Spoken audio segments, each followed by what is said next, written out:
সিরাজগঞ্জে বৈষম্য বিরোধী আন্দোলনে নিহত ৯ নং কালিয়া হরিপুর ইউনিয়ন বিএনপি নেতা শহীদ আব্দুল আলিমের পরিবারের সঙ্গে দেখা করেছেন সাবেক এমপি রুমানা মাহমুদ।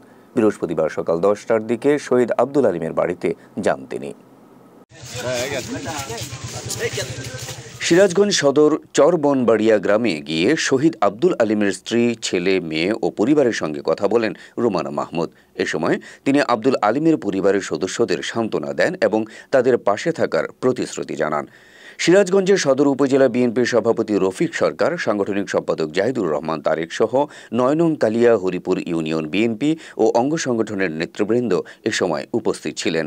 গেল ৫ আগস্ট সিরাজগঞ্জ সদর স্টেশনে বৈষম্য বিরোধী আন্দোলনের সময় ঢিলের আঘাতে আব্দুল আলিম মৃত্যুবরণ করেন। শহীদ আব্দুল আলিম সিরাজগঞ্জ সদর উপজেলার কালিয়া হরিপুর ইউনিয়নের মৃত সমের আলী শেখের ছেলে।